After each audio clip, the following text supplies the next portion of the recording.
para ibu, para bapak, rekan-rekan muda dan anak-anak yang saya kasihi. Anak yono piro iki? Satu saja. Pundi malih? Cah? Loro. Tapi sudah layak untuk disebut dan anak-anak terkasih karena ada dua. Nek ming siji gitu, dan anak terkasih. Bapak Ibu, rekan-rekan muda dan anak-anak. Saya tidak akan panjang-panjang berhomili pagi ini. Saya hanya ingin mengajak panjenengan semua, mari kita segarkan. Sapa sing kagungan putra cilik-cilik?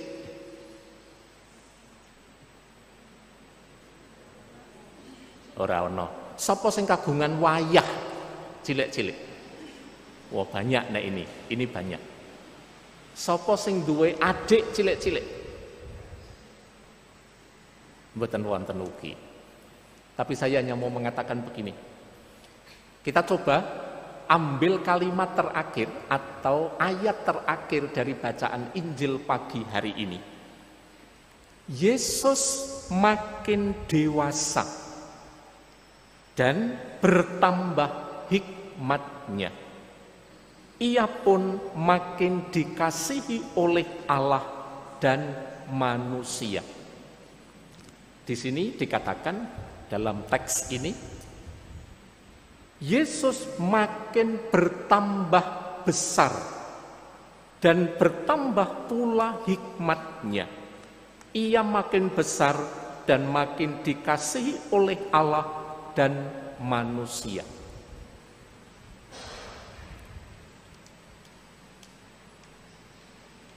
Pendidikan yang integral untuk anak-anak itu mensyaratkan 4 hal harus diperhatikan. 1, kita memperhatikan segi fisik badaniah anak kita, cucu kita.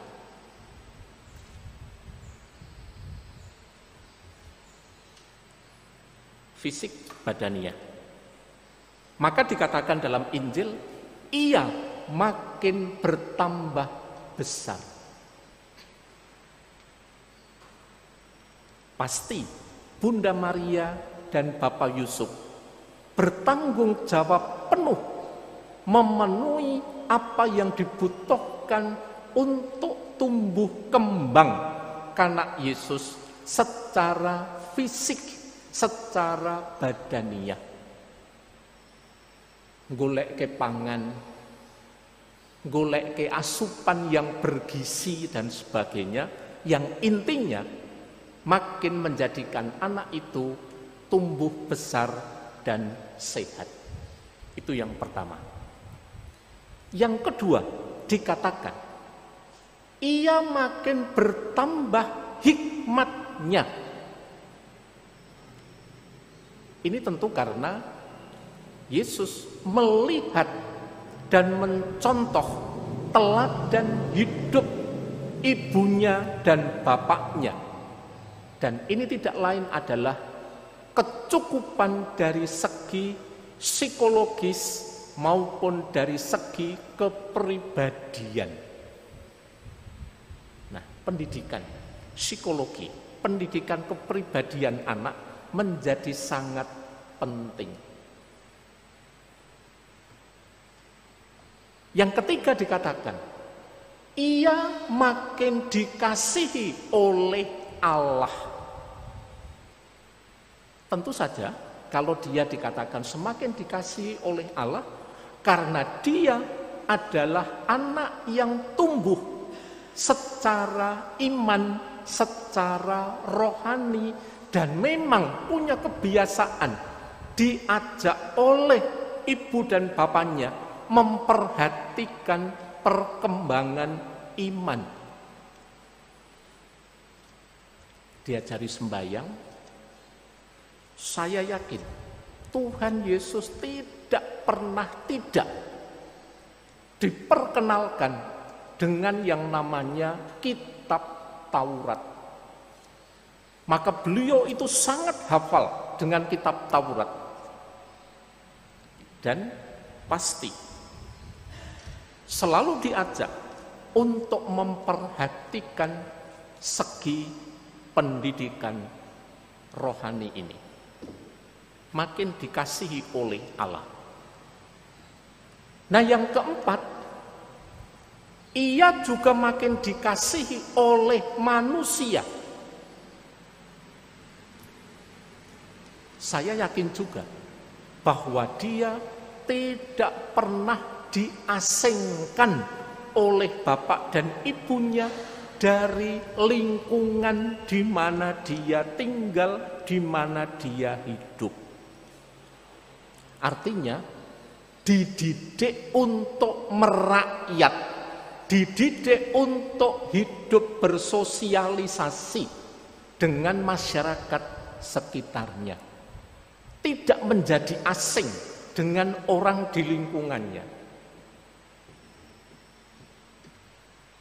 Nah, dari sini, kalau kita diajak meneladan keluarga kudus Nazaret, maka sebenarnya keluarga-keluarga Katolik, khususnya yang ada di Sampangan ini, diajak untuk memperhatikan 4 hal tadi.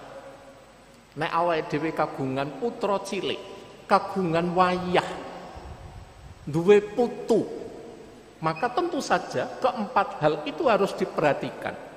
Fisik, psikologis kepribadian, rohani atau iman, dan hidup sosial atau kemasyarakatan.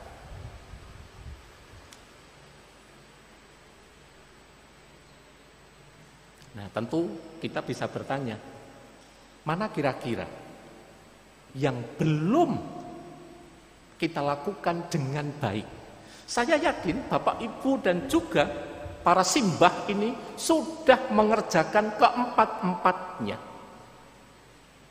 Tetapi masalahnya di zaman sekarang ini kerap kali keempat hal ini tidak dilakukan dan tidak terjadi secara seimbang.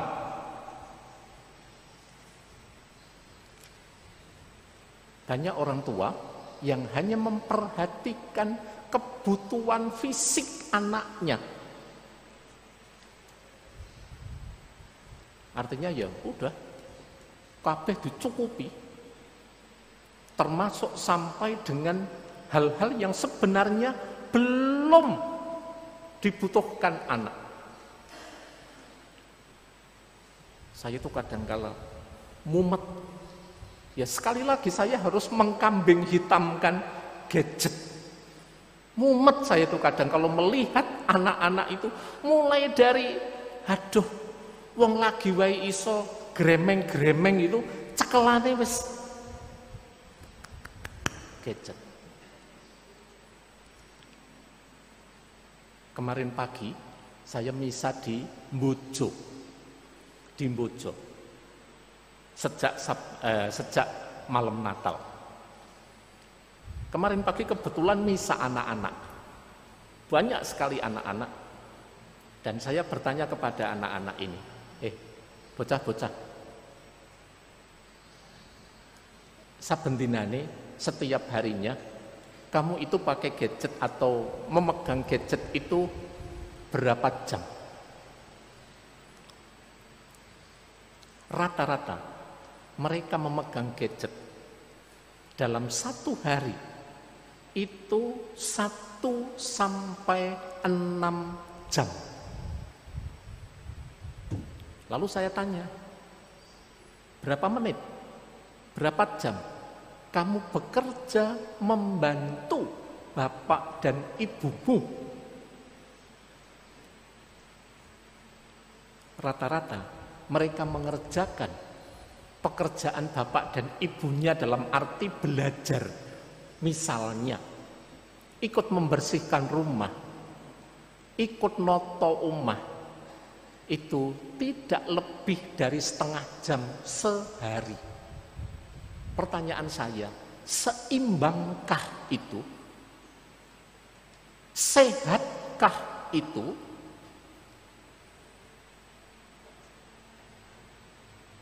Nah, monggo, saya hanya kepingin menyegarkan kembali kesadaran kita, tanggung jawab kita dalam upaya membesarkan, mendampingi, mendidik, dan menyiapkan anak cucu kita untuk ke depan. Supaya pada akhirnya mereka bertumbuh sebagai pribadi yang satu, semakin bertambah besar, semakin bertambah hikmatnya, semakin dikasihi oleh Allah, dan semakin dikasihi oleh manusia. Wis mung niku mawon tok wae. Enggak usah banyak-banyak. Nggih. Itu saja Bapak Ibu, saudara-saudari yang mau saya segarkan pagi ini dalam perayaan Pesta Keluarga Kudus. Maka menjadi omong kosong kalau kita selalu berdoa, Tuhan, biarkan kami meneladan keluarga kudus Nazaret. Tetapi kalau kita tidak siap meneladan setidak-tidaknya dalam cara Bapak Yusuf dan Ibu Maria mendidik kanak-kanak Yesus sehingga dia berkembang dalam keempat hal tadi secara seimbang, maka rasa-rasanya doa kita, Tuhan, supaya kami bisa meneladan keluarga kudus Nazaret, itu artinya doa kita jauh dari apa yang sebenarnya mesti kita kerjakan. Memang ada pertanyaan, ngopo kok kowe goleki aku? Apa ora preso nek aku kudu nang daleme ramaku? Memang pertanyaannya itu. Tetapi sesudah itu dinyatakan oleh Santo Lukas, ia pun pulang ke Nazaret bersama bapak ibunya dan tetap taat dalam asuhan mereka. Artinya apa? Saya yakin Yesus tetap menaruh hormat dan cinta kepada orang tuanya. Jadi sekali lagi, berimbanglah antara yang untuk orang tua dan yang untuk muda-muda serta anak-anak terhadap orang tuanya. Ia setia, patuh dalam asuhan orang tua. Hormat dan cinta kepada orang tua. Anak-anakku dua ini dan juga misionar-misionar ini menjadi penting. Hormat dan cinta kepada orang tua, dan itu berarti konkret dalam apa yang kau kerjakan bersama bapak ibumu.